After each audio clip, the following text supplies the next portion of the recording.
Hello everyone, সকাল সকাল ready হয়ে চলে এসেছি আমাদের স্টেশনে। দিনটা ছিল শ্রাবণ মাসের শেষ সোমবার। আমার দুই বান্ধবীও এসেছে। আমরা আজকে যাব পোড়ামাতলায় পুজো দিতে। দাঁড়িয়ে থাকতে থাকতে ট্রেনও চলে এসেছে আমাদের। তারপর এই যে আমরা চলে এসেছি পোড়ামাতলায়, দেখেই তো আমার মাথা ঘুরছে। এত ভিড় পেরিয়ে আমাদের পুজো দিতে হবে। এই দিকটায় তাও একটু ফাঁকা আছে, কিন্তু বাবার কাছে অনেক ভিড়।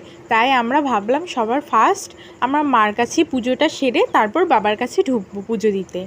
তাই আমরা ফার্স্ট পুজো দেওয়ার জন্য একটা ডালা কিনে নেব। ডালা কিনতে যাওয়ার আগে তোমাদের সবাইকে সামনে থেকে পোড়ামার মন্দিরটা একটু দেখিয়ে নিই।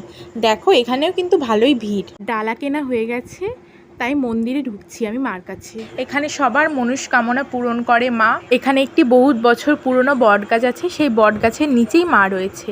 এই বট গাছটা ঘিরে দেখো সবাই কত জবা ফুলের মালা দিয়েছে। তারপর আমরা এই যে ধূপ নিয়ে যাচ্ছি মাকে সামনে থেকে দেখাবো বলে। দেখো এখানে সবাই ঢিলও বেঁধে রাখে, সবার মনস্কামনা পূরণ করে মা। তোমরাও এসে দেখতে পারো কত জবা ফুলের মালা, কত ঢিল বেঁধে রেখেছে। এখানকার মা সত্যি অনেক জাগ্রত, এটা নিয়ে অনেক গল্প আছে। ওই মায়ের কাছে পুজো দেওয়া কমপ্লিট, তারপর আসলাম মা ভবতারিণীর কাছে। দেখো মায়ের মুখটা কি অপরূপ সুন্দর, কত মিষ্টি মা। জয় মা ভবতারিণী, তুমিও ভালো থেকো, সকলকে ভালো রেখো মা। আর এখানে এসে দেখো আরেকজনের সাথে দেখা, ছোট্ট গোপু সোনা, কত মিষ্টি। এই যে আমরা চলে এসেছি বাবার কাছে, বাবার মাথায় জল দিতে। আমাদের পুজো দেওয়া খুব তাড়াতাড়ি হয়ে গেছিলো, তাই ভাবলাম এখান থেকে তো মায়াপুর বেশি দূর না, তাই একটু যাই মায়াপুরে ঘুরে আসি। সবাই মিলে যখন এসছি। তারপর মায়াপুর ঢোকার আগেই সামনে ছিল ট্রি হাউস, তাই আমরা ভাবলাম যাই একটু ট্রি হাউসটাই ঘুরে আসি।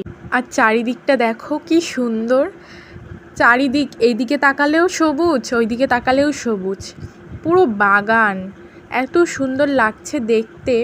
আর এখানটায় একটা ইন্টারেস্টিং জিনিস আছে, বড় বড় বাঁশের দোতলা, তাও আবার বড় বড় গাছের মাঝখান দিয়ে, সব কিছু বাঁশ দিয়ে তৈরি। এখানে এই জায়গাটা অতটা কেউ চেনে না, তাই অতটা লোক আসে না, টুকটাক লোকজন হয়।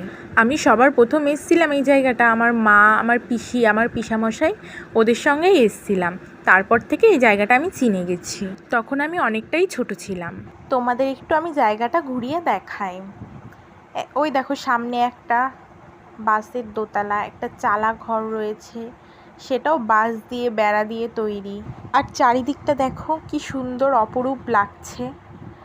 এই দেখো কি সুন্দর লাগছে। এই দেখো বাঁশের সিঁড়ি, আবার সামনেও বাঁশের দোতলা, মাঝখান দিয়ে রাস্তা, দুই সাইডে বেড়া দেওয়া। আর সামনে দেখো কি সুন্দর বাঁশ দিয়ে তৈরি গেট। আর ভিডিওটা আমি এখানেই শেষ করছি, কারণ তাড়াহুড়োর চোটে না আর ভিডিও করা হয়নি, আর মায়াপুরেও ঘুরতে যাওয়া হয়নি। সকলে ভালো থাকবেন, ভিডিওটা এখানেই শেষ করছি। আর আমার পাশে থাকবেন, চ্যানেলটাই সাবস্ক্রাইব করে দেবেন। টাটা।